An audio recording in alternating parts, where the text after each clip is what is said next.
تو پیٹرولیم کی منسٹری ہو, economic affairs division کی منسٹری ہو, فائنانس منسٹری ہو, وہ سب یہ کہتے ہیں کہ جتنا اس حکومت نے وہ برانٹ خود پہ لیا ہے اور منیمم اس کا ایفیکٹ جو ہے, اس کا امپیکٹ عوام پر ٹرانسفر ہونے دیا ہے, یہ اللہ کا معجزہ ہی ہے, کوئی کرشمہ ہی ہے کہ یہ جس طریقے سے مینج ہو گئی چیزیں. ادروائز خدا نخواستہ اس وقت پیٹرول 190 روپے پر لیٹر سے زیادہ ہو سکتا تھا اگر عالمی سطح پر جو قیمت میں اضافہ ہوا ہے اس حساب سے پیٹرول کی قیمت میں اضافہ کیا جاتا.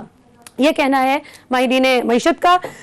علی ایوان صاحب, اب تھوڑا سا ذرا پالیٹکس پہ بات کرتے ہیں, کیونکہ پارلیمنٹ میں بھی ہر وقت ایک مار دھاڑ والا سلسلہ چل رہا ہوتا ہے, اور اب آئے دن دیکھتے ہیں کہ کبھی کوئی ٹولہ ناراض ہو جاتا ہے. جس کی بھی احتساب کی آپ بات کریں, جس کو بھی غلط کام کرنے سے, غلط بات سے روکیں, وہ احتجاج پر نکل جاتا ہے. اور یہ تبدیلی تب تک نہیں آ سکتی جب تک انڈیویجول لیول پر ہم سب وعدہ نہ کریں کہ اس ملک کا ہم پر اتنا تو قرض ہے کہ ہم خود کو سدھار لیں. اداروں کی جب بات کرتے ہیں تو ادارے بھی انسانوں سے ہی بنتے ہیں. علی ایوان صاحب, الیکشن کمیشن کے ساتھ ابھی آپ کے کچھ وزراء کی تھوڑا سا گرمی سردی والا معاملہ ہوا, کچھ انہوں نے بھی کہا کہ ہم خفا ہیں اس بات پر, جس طرح کی اعظم سواتی صاحب نے تو بغیر کسی ثبوت کے ہی کہہ دیا کہ جی انہوں نے پیسے لیے. تو آپ کو کیا لگتا ہے کہ آپ کی حکومت کا جو یہ رویہ ہے یہ اتنا ہی اگریسو ہونا چاہیے, یا بہتر طریقے سے آپ لوگ چیزوں کو ہینڈل کر سکتے تھے؟ اور کلب کر دیتی ہوں اگلا سوال کہ اگر اگلے الیکشن میں آپ لوگ اول تو کیسے لے کے آئیں گے electronic voting machine, overseas Pakistanis کو کیسے رائٹ آپ لوگ دلوائیں گے ووٹ کرنے کا, اور اگر آپ نے کوشش کی اور وہ لوگ واک آؤٹ کر گئے تو پھر کیا کریں گے آپ لوگ؟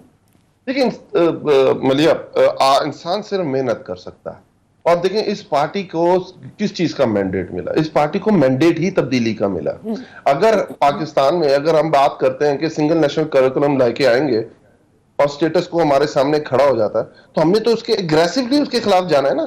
ہم تو چاہ رہے ہیں تبدیلی لے کے آئیں. اور سنگل نیشنل کریکولم کیا کہہ رہا ہے؟ وہ براڈر گائیڈ لائنز دے رہا ہے, اور وہ کہہ رہا ہے مدرسے کا بچہ بھی پڑھے گا, اردو میڈیم کا بچہ بھی وہی پڑھے گا, انگلش میڈیم کا بچہ, اور طبقاتی نظام ختم کرے گا. ہاں, ہم یہ کہتے ہیں کہ ہم انسان ہیں, ہم سے غلطی ہو سکتی ہے, شاید اس کے اندر اور بہت زیادہ گنجائش ہو اور کام ہونے کی, آئے ہمیں تجاویز دے اور ہم اس کو آگے لے کے چلیں. پر اگر آپ کی سب سے بڑی اس کے اوپر تنقید یہ ہے کہ بچی نے سر پہ دوپٹہ لیا ہے کہ نہیں لیا, بچی نیچے بیٹھی ہے, بچی اوپر بیٹھی ہے, بندہ اوپر بیٹھا ہے, بندہ نیچے بیٹھا ہے, وہ تو مذائقہ خیز ہی ہے. اور اگر آپ اس چیز پہ ناراض ہوتے ہیں تو ہم تیار ہیں آپ کی ناراضگی مول لینے کے لیے.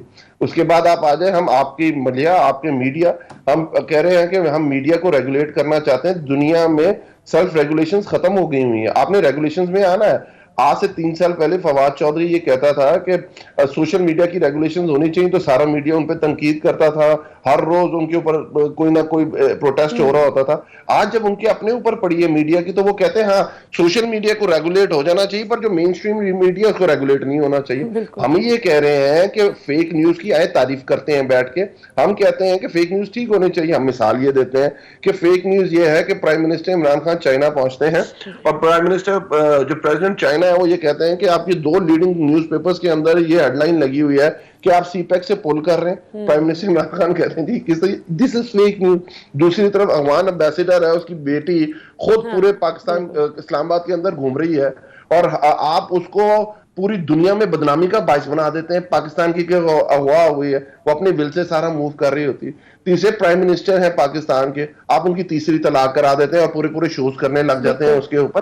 دس از کالڈ فیک نیوز. ہم کہتے ہیں اگر آپ سمجھتے ہیں تو ہم آپ کے ساتھ بیٹھنے کو تیار ہیں کہ فیک نیوز کی ایک تاریخ بنا دیتے ہیں, اور چاہے وہ مین سٹریم میڈیا ہے, وہ پرنٹ میڈیا ہے, وہ سوشل میڈیا ہے, یا میڈیا کسی طرح کا بھی کوئی میڈیم ہے, تو ہم اس کے اوپر بیٹھنے کو تیار ہیں. آپ کھڑے ہوتے ہیں اظہار آزادی رائے کے آپ خلاف ہیں, ہم آپ کو کہہ رہے ہیں, ہم ایک اتھارٹی بنا کے دے رہے ہیں کہ آپ کو اگر آپ پرنٹ ہیں تو آپ کو آڈٹ بیورو سرٹیفکیشن کے پاس نہ جانا پڑے, اگر آپ کو پریس کونسل کے پاس نہ جانا پڑے, اگر آپ الیکٹرانک میڈیا ہے تو آپ کو پیمرا کے پاس نہ جانا چاہیے. ایک چھتری کے نیچے آپ کو این او سیز ملیں, آپ کو ڈکلیریشنز ملیں, اور آپ لوگوں کا کام از to do business who.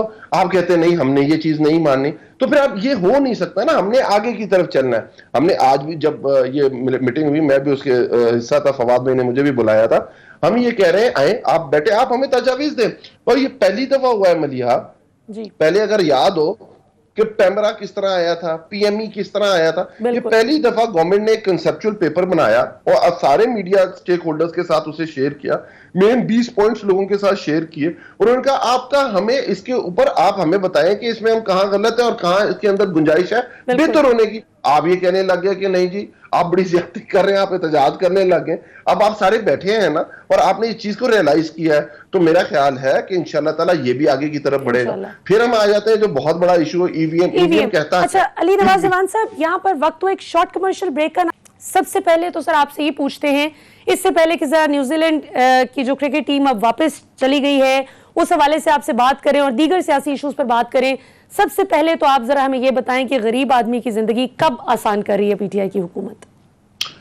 Thank you Millia, آپ نے جو انٹرو دیا نا وہ بالکل ٹھیک انٹرو دیا, اور اس میں جو آپ نے بتایا کہ اگر کوئی مسئلہ موجود ہے اس وقت اور جو ہم فیس کر رہے ہیں تو وہ مہنگائی ہے. آپ نے بالکل ٹھیک کہا کہ خان صاحب نے کہا تھا ہم اکانومی کو ٹرن اراؤنڈ کریں گے, میکرو لیولز پہ چیزیں ٹھیک کریں گے. بالکل ٹھیک بات ہے. الحمدللہ آج پاکستان کی جو گروتھ ہے کوئی 4.5% کے اوپر گرو کر رہی ہے. لارج اسکیل مینوفیکچرنگ کو 17% پہ گرو کر رہی ہے. ہماری کنسٹرکشن, ہماری اسٹیل, ہماری ہاؤسنگ, آٹو موبائلز, ہر چیز ہماری بہت. ایگریکلچر میں آپ دیکھیں تو ہماری 3 بمپر کراپس آئی ہیں, اور آپ یہ دیکھیں کہ جو ہم نے سپورٹ پرائس بڑھائی ہے اسے 1100 ارب روپیہ انجیکٹ ہوا ہے آپ کے رورل اکانومی میں جو آپ کی 60% ہے. اس کے بعد جو آپ کی ریمیٹنسز بڑھی ہیں, خان صاحب پہ لوگوں نے ٹرسٹ کیا ہے, اور جو آپ نے فیٹ آف رولز کو امپلیمنٹ کیا ہے, اس کے بعد کوئی لگ بھگ 10 ارب ڈالر سے آپ کی ریمیٹنس بڑھی. اگر اس کا بھی آپ شیئر نکال کے رورل ایریا میں اس کو انجیکٹ کرنے کا کوئی پرسنٹیج نکالیں تو لگ بھگ کوئی 1800 ارب روپیہ رورل اکانومی میں انجیکٹ ہوا ہے. بٹ آپ کی بات پھر بھی بالکل ٹھیک ہے کہ ہماری جو فارن پالیسی ہے بہت زبردست جاری ہے. الحمدللہ پورے پاکستان کو اون کیا جا رہا ہے, پاکستان کو ریکگنائز کیا جا رہا ہے, پاکستان کے رول کو سراہا جا رہا ہے. ادر دین جو لوگ پاکستان کے مخالف ہیں, جو جن کا افغانستان کے اندر جو ایشوز ہوئے ہیں اور ان کو اپنا بوریا بسترا گول کر کے واپس بھاگنا پڑا ہے, تو اس کے علاوہ تو پوری دنیا اپریشیٹ کری. اور آپ نے اس کا بالکل رائٹلی جو آج خان صاحب کا جو آن گوئنگ ٹور ابھی چل رہا ہے جس میں وہ انکلوسیو گورنمنٹ کی بات کر رہے ہیں, اور ناردرن الائنس کو, تاجکس کو جو انکلوسیو گورنمنٹ کا حصہ بنانے کے لیے طالبان کے ساتھ جو ان کی ایک سٹارٹ ہوئی نیگوسیشن, پوری دنیا اس کو سراہ رہی ہے. اب جو آپ کی آخری چیز ہے وہ بالکل ٹھیک ہے کہ دیکھیں میرا آپ کا سب سے بڑا ایشو کیا ہے, ہمارا کچن. اگر کچن ڈسٹرب ہوتا ہے تو کچن جب ڈسٹرب ہوتا ہے تو ہر کوئی, لوگ یہ نہیں سمجھتے کیونکہ وہ ڈائریکٹلی آپ سے ریلیٹ کر رہا ہوتا ہے, آپ کی فیملی سے ریلیٹ کر رہا ہوتا ہے. پیٹرول بڑھتا ہے تو آپ کی پرائسز بڑھتی ہیں, بٹ سمجھنے کی ضرورت یہ ہے کہ گورنمنٹ کر کیا سکتی ہے. لوگوں کو سمجھانا تھوڑا مشکل کام ہے پر کیونکہ ڈائریکٹلی لوگ افیکٹ ہو رہے ہیں اس سے. پر دیکھیں اگر آپ یہ دیکھیں کہ اس وقت پاکستان کے اندر جو پرائسز ہیں 124 روپے لیٹر, اگر میں اس کو دیکھوں پیٹرول اور ڈیزل دونوں کو دیکھوں, اور دنیا میں اس کی پرائسز دیکھوں تو دنیا میں آج 70 سے 75 سے 80 بیرل کے درمیان, ڈالر پر بیرل کے درمیان پرائسز فلکچویٹ کر رہی ہیں. اور اس کے تحت دیکھا جائے تو پاکستان میں آج سے 3 سال پہلے جو سیل ٹیکس لیا جاتا تھا, جو پیٹرولیم لیوی لی جاتی تھی, وہ پاکستان کی تاریخ کی کم ترین سطح پہ لے آیا گیا, اور گورنمنٹ اپنے اوپر اس کو بوجھ برداشت کر رہی ہے اور وہ لوگوں پہ ٹرانسلیٹ نہیں کر رہی, لوگوں کی طرف ٹرانسفر نہیں کر رہی. پر سٹل اگر آپ ان کو بھی دیکھیں تو مہنگائی تو ہوگی, جب پیٹرولیم پرائسز بڑھتی ہیں چیزیں مہنگی ہوتی ہیں. پھر پوسٹ کووڈ کی وجہ سے جو سپلائی چینز ہٹ ہوئی ہیں, آپ کی سپلائی چینز کے علاوہ آپ کی, اب یہ دیکھیں میں آپ کو اس کی مثال دیتا ہوں, جو ہماری گورنمنٹ آئی تھی تو ہر گھر کے اندر پام آئل یوز ہوتا ہے, گھی, کوکنگ آئل کی ساری چیزیں یوز ہوتی ہیں, ایک نیسیسٹی ہے ہمارے کچن کی. تو وہ اس وقت بیسک نیسیسٹی ہو رہی, $550 پر میٹرک ٹن تھا پام آئل. یہ انڈونیشیا اور ملیشیا سے زیادہ تر امپورٹ ہوتا ہے. آج جس وقت ہم یہاں بیٹھے ہیں پوسٹ کووڈ, تو اس کے اندر وہ $1200 پر میٹرک ٹن پہ چلا گیا, 200% سے زیادہ انکریز آئی ہوئی ہے اس کے اندر. تو اب یہ دیکھیں اب گورنمنٹ اس کو برداشت کر رہی ہے, اپنے ٹیکسز کو کم کر کے کر رہی ہے. اگر جس طرح مہنگائی پوری دنیا کے اندر ہوئی ہے کہ دیکھیں جو نیگیٹو انفلیشن والے ملک تھے, انگلینڈ تھا, امریکہ تھا, چاہے یورپین کنٹریز تھے, چاہے نیگیٹو انفلیشن ہوتی تھی, آج وہاں 5 سے 6% انفلیشن ہوئی ہے. فوربس کہہ رہا ہے, بلومبرگ کہہ رہا ہے کہ جو انڈیکس 60% سے نیچے رہتا تھا انفلیشن کا, اب دنیا میں وہ 97% کو کراس کر چکا ہوا ہے. پر پھر میں یہ کہوں گا کہ اس کے اوپر جتنا فوکس کر رہے ہیں پرائم منسٹر صاحب, ہماری کیبنٹ, ہم کوشش کریں. اسی لیے ان قریب آپ دیکھیں گے ہم ایک لانچ کر رہے ہیں ٹارگیٹڈ سبسڈی دینے کے حوالے سے, 9 کروڑ لوگوں تک وہ پہنچے گی, وہ کارڈ ایشو ہوگا. جس میں جو بیسک نیسیسٹیز کی چیزیں ہیں، جس میں آٹا، گھی، دالیں جس میں اندر شامل ہوں گی، وہ ٹارگیٹڈ ملے گی. کیونکہ احساس کے اندر پہلے پاکستان کا سب سے بڑا مسئلہ یہ ہوتا تھا کہ ہم کہتے تھے کہ جی ہاں غربت 25% ہے، غربت 32%. تو ہم کہتے تھے ڈیٹا کہاں ہے ان لوگوں کا جو لوگ غریب ہیں، جو خطۂ غربت سے نیچے رہتے ہیں. but there was no data. ثانیہ نشتر نے اس کے اوپر بہت کام کیا احساس میں. کووڈ کے اندر وہ بلیسنگ ڈسگائز ہے کہ آپ کے پاس ایک مربوط ڈیٹا موجود ہے. اب آپ کو پتا ہے کہ کون کون لوگ خطۂ غربت سے نیچے رہتے ہیں، ان کا ایک ڈیٹا آپ کے پاس موجود ہے. تو ان لوگوں کو کارڈ ایشو کیا جائے گا اور ان لوگوں کے لیے وہ اسپیسیفک جائیں گے اور یہ 5 سے 6 چیزیں ان کو سبسیڈائز ریٹ پہ ملیں گی. بٹ پھر ان دا لانگر رن پر ان کا جو افیکٹ ہے آل اوور آ رہا ہے. دیکھیں آپ کی 60% لوگ ایگریکلچر سے بلانگ کرتے ہیں، وہ بہت خوش ہیں. ان دا اینڈ کی سپورٹ پرائس کی وجہ سے 40 کلو گندم کی آج جو پرائس جو پہلے 1200 ملتی ہوتی تھی، آج وہ 1850 1900 روپے مل رہی ہے. جو گنے کے کاشتکار کو 100 روپیہ 120 125 روپے ملتا تھا اور 6 مہینے بعد ملتا تھا، اب 300 سے 380 روپے مل رہا ہے. پہلی دفعہ کاٹن کے اندر انٹرونشن کی ہے گورنمنٹ نے اور اس کی جو لمٹ منیمم پرائس ہے وہ 5000 کے اوپر رکھ دی ہے. یہ بہت زبردست چیز ہے. پر جو ہمارا درمیانہ طبقہ ہے، جو سیلری بیسڈ ہے، جو مڈل کلاس جس کو آپ کہتے ہیں، اور جو آپ کہیں گے کہ ملیا آپ تو کیونکہ آپ سمجھتی ہیں ان ساری چیزوں کو، جو ڈائی ہارڈ پی ٹی آئی ہے وہ سب سے زیادہ افیکٹ ہوا ہے، سب سے زیادہ اس بیچارے کی.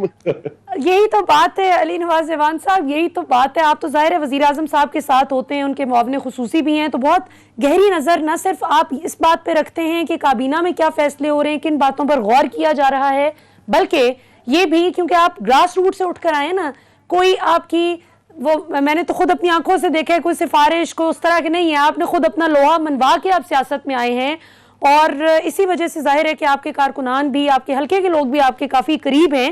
سو آپ سے زیادہ کس کو احساس ہوگا کہ جو غریب آدمی ہے وہ یہ کہتا ہے کہ بھائی ٹھیک ہے، تقریر اچھی کر لیتے ہیں خان صاحب، ہماری نمائندگی اچھی کر لیتے ہیں، کشمیر کو آج پہ بڑا اچھا بول لیتے ہیں، خان صاحب کی ایمانداری پہ تو ان کے جو ناقدین ہیں، بدترین مخالف ہیں ان کے، وہ بھی شک نہیں کرتے. مزے کی بات یہ کہ ان کے مخالفین بھی تنقید کا آغاز ہی اس جملے سے کرتے ہیں کہ دیکھیں جی عمران خان تو ٹھیک ہے لیکن جو اس کے ساتھ کچھ لوگ ہیں نا جی وہ ٹھیک نہیں ہے. یعنی اس سے زیادہ عمران خان کی ایمانداری کا کیا سرٹیفکیٹ چاہیے کہ ان کے بدترین سیاسی مخالفین بھی ان کی ایمانداری کو مانتے ہیں. لیکن اب عوام یہ کہتی ہے، بالخصوص جو آپ کے اپنے سپورٹرز ہیں، ووٹرز ہیں سوشل میڈیا پر، وہ جب اپنا ان کا آؤٹ برسٹ نظر آتا ہے تو وہ یہ کہتے ہیں کہ ہم نے اس لیے تھوڑی ووٹ کیا تھا کہ اتنا مشکل وہ آ جائے. ایک میں سوال آپ سے پوچھنا چاہوں گی، آپ نے بڑے اچھے طریقے سے، اور میں نے اسی لیے آپ کا پورا آپ کو انٹرپٹ کیے بغیر پورا جواب آپ کا سنا بھی، بڑے اچھے سے آپ نے ایکسپلین کیا کہ کیسے حکومت کوشش کر رہی ہے اس چیز کا ادراک رکھتے ہوئے کہ مسائل ہیں، لیکن یہ کارڈ لے آیا جائے تاکہ آٹا، دال، گھی، چینی جو بیسک نیسیسٹیز ہیں وہ لوگوں کو سبسڈائز ریٹ پر مل سکیں. پہلا سوال یہ کہ یہ کب تک ممکن ہو سکے گا، اور دوسرا یہ کہ جو آپ 9 کروڑ تک کی آبادی کی بات کر رہے ہیں، یہ آپ پنجاب کے حوالے سے بات کر رہے ہیں یا کس کس جگہ کو آپ انکلوڈ کر رہے ہیں اس میں؟ سب سے پہلے کہاں انٹروڈیوس کروایا جائے گا؟ نہیں، یہ پورا انکلوسیو پورے پاکستان میں جو لوگ ہم نے ایک احساس پروگرام کے تھرو جو ہمارے پاس ڈیٹا ہے کہ کس بندے کی آپ کی آمدن کتنی ہے اور آپ کے اوپر کتنا امپیکٹ آیا اس مہنگائی کا، اور اس کے اندر اگر ہم ان چیزوں کو سبسیڈائز کرتے ہیں تو وہ ریورس ہو سکتا ہے. تو وہ جو ڈیٹا دیکھیں کووڈ کے اندر جو ہم نے کیش پروگرام جو احساس پروگرام کے تھرو 144 ارب روپیہ جو ڈسٹریبیوٹ کیا تھا، جس کو اون کیا ورلڈ بینک نے اور کہا کہ دنیا کے 5 ان پروگرامز میں سے ہے جس میں سب سے زیادہ لوگوں کو یس اور اس کے اندر ٹرانسپیرنسی کے تحت، تھم امپریشن کے تحت 9 کروڑ لوگوں کی تک پہنچا. ہر تیسرے گھر میں سے، ہر 3 میں سے ایک گھر کو پہنچا. تو یہ بہت بڑا ہے. وہ جو ڈیٹا ہمارے پاس موجود ہے، ان ڈیٹا کی بیسس پہ ان لوگوں کو وہ کارڈ ایشو کیے جائیں گے. اور دیکھیں پھر یہ سمجھنے کی ضرورت یہ ہے ملیا، پر میں پھر یہ کہوں گا کہ لوگوں کو یہ بات اتنے آرام سے نہیں سمجھ آئے گی کیونکہ کچن سے ڈائریکٹلی ریلیٹ کرتی ہے. آپ کا ہمسایہ ملک ہے، آپ کی اپوزیشن پارٹیز جب کہہ رہی تھیں کہ آپ بند کر دیں انڈیا کی طرف، آپ کر دیں سارا، لوگ بھوک سے نہیں مرتے، لوگ کووڈ سے مر جائیں گے. اور پرائم منسٹر نے کہا تھا کہ میرا دیہڑی دار آدمی ہے جس نے روز کی بیسس پہ کمانا ہے اور روز کی بیسس پہ کھانا ہے، اور آپ نے اپنی اکانومی کو کھلا رکھا. تو آج دیکھیں انڈیا میں پوسٹ کووڈ جو آپ کے لوگ صرف کووڈ کی وجہ سے خطۂ غربت سے نیچے آئے، وہ 23 کروڑ لوگ ہیں، پاکستان کی آبادی سے زیادہ. یہ تو پرائم منسٹر نے جس طرح اس کو سنبھالا، جس طرح ریوائیو کیا اکانومی کو، جس طرح کووڈ سے پاکستان سے یہ فوربس کہہ رہا ہے، میں نہیں کہہ رہا کہ فوربس کہتا کیا، فوربس انٹرنیشنل کہتا یہ ہے کہ امریکہ اور انڈیا کو پاکستان سے سیکھنا چاہیے کہ کس طرح اس نے اپنی اکانومی کو ٹرن اراؤنڈ کیا اور کس طرح وبا سے چھٹکارا پایا. دنیا کو لیڈ کیا ہے پاکستان نے کووڈ کے اندر. بالکل ٹھیک. اچھا علی ایوان صاحب، یہ تو چلیں اللہ کرے کہ آپ لوگ ایسی میجرز لے سکیں انشاءاللہ کہ جس سے عام آدمی کو ریلیف مل سکے. ادروائز وہ پچھلے ہفتے میرے پروگرام میں نیر بخاری صاحب موجود تھے جو پیپلز پارٹی کے موجودہ سیکریٹری جنرل ہیں، اور ان کا کہنا تھا کہ اس حکومت کو مہنگائی کھا جائے گی. تو یہ بڑی ایک خطرے کی بات ہے. اور ویسے آپ لوگوں کے لیے خوشخبری بھی ہے کہ احسن اقبال صاحب اب سے کچھ دیر قبل ایک ٹیلی ویژن پروگرام میں بات کرتے ہوئے کہہ رہے تھے کہ جی اب تو پاکستان کی 3 بڑی سیاسی جماعتوں کو لوگ آزما چکے ہیں باری باری، اب دیکھتے ہیں صحیح مقابلہ اگلی بار ہوگا. تو مبارک ہو کہ آپ لوگوں کو تو ٹانگا پارٹی کہا کرتے تھے، کوئی مانتا ہی نہیں تھا کہ آپ لوگ پارٹی ہیں، تو اب کم از کم آپ کو تیسری بڑی جماعت انہوں نے تسلیم کر لیا ہے. علی ایوان صاحب جی میری بات سمجھیے گا ملی، کہ آپ یہ دیکھیں نا کہ آپ کا جو قرضہ تھا، میں آپ کو سنا لیتا ہوں کہ آپ پوسٹ 2008 دیکھیں جی، اور اس کے اندر جو پاکستان کے اوپر جو ٹوٹل قرضہ تھا وہ 6000 ارب روپیہ تھا. اور 2008 کے بعد پیپلز پارٹی کی گورنمنٹ آتی ہے اور اس کے بعد نون لیگ کی گورنمنٹ آتی ہے، اور آپ کا جو بیرونی قرضہ ہے وہ 30,000 ارب تک پہنچ جاتا ہے. تو اب یہ، اور آپ جو پیپلز پارٹی کہہ رہی مہنگائی جو نون لیگ کی میں، آپ کو میں بڑی مزیدار بات سناتا ہوں کہ پیپلز پارٹی کے دور جب پیپلز پارٹی آئی تھی ڈالر 60 روپے کا تھا، جب وہ گئی تھی تو وہ ڈالر 92 سے 95 روپے کا تھا. جب نون لیگ کی گورنمنٹ آئی تھی ڈالر 92 سے 95 روپے کا تھا، اور جب ہماری گورنمنٹ آئی تھی تو 128 روپے کا تھا. آپ جب پیپلز پارٹی کی جب آئی تھی تو 2.33 پیسے کا یونٹ تھا، جب یہ گئے تھے تو 9 روپے 33 پیسے کا یونٹ تھا. جب پیپلز پارٹی کی گورنمنٹ آئی تھی تو 10 روپے کا آٹا تھا، جب گئی تھی تو 40 روپے کا آٹا تھا. تو یہ بات نہیں، مہنگائی اور جو دیکھیں نظام جو میکرو لیول کو تباہ کیا ان لوگوں نے. میکرو لیول کو تباہ کس طرح کیا کہ آپ نے اپنی جو آپ نے پاکستان کو کنزمپشن بیس اکانومی بنا دیا، کہ آپ یہ کہہ رہے ہیں کہ پاکستان کی انڈسٹری نہ اٹھے، پاکستان کا کاشتکار نہ اٹھے، پاکستان کی ہر چیز آپ نے باہر سے منگا لینی ہے. جس کی وجہ سے آپ نے دیکھا جب ہماری گورنمنٹ آئی تو پاکستان کی تاریخ کا سب سے بڑا کرنٹ اکاؤنٹ ڈیفیسٹ 20 ارب ڈالر، اور پاکستان کی تاریخ کا سب سے بڑا قرضہ 30,000 ارب روپیہ جو پاکستان کی گورنمنٹ نے دینا تھا. تو آپ یہ دیکھیں تو ایک طرح اگر ہم کرنٹ اکاؤنٹ ڈیفیسٹ کو اور 30,000 ارب روپے کو ملائیں تو پاکستان نے اس وقت دنیا کا 50,000 ارب روپیہ دینا تھا، اور پاکستان کے پاس ٹوٹل 6,000 ارب روپیہ تھا. تو آپ مجھے بتائیں ادھر سے پاکستان نے اس کو واپس لے کے آیا، اب کوئی 1.25 ارب ڈالر کے اوپر کھڑا ہے. ریمیٹنسز آپ کی میکسیمم لیول 30,000 ارب روپے پہ پہنچی ہوئی ہے الحمدللہ. ایکسپورٹس آپ دوبارہ 2.5 ارب ڈالر اوپر لے جا کے 25 سے 26 ارب ڈالر پہ لے گئے ہوئے ہیں. ہم ایکسپیکٹ یہ کر رہے ہیں انشاءاللہ تعالیٰ کہ اگلے سال ہم اس کو سروسز اینڈ گڈز ملا کے کوئی 35 ارب ڈالر پہ لے جائیں گے. اگر ہمارے فورن ریمیٹنس یہی رہے تو انشاءاللہ ہم اپنے کرنٹ اکاؤنٹ ڈیفیسٹ کو بھی قابو پا لیں گے، اور الحمدللہ ہماری اکانومی کا سرکل چلنا شروع ہو جائے گا. انڈسٹری ریوائیو ہو گئی ہوئی ہے پاکستان کی، بزنسز ریوائیو ہو گئے. بالکل صحیح. اور جیسے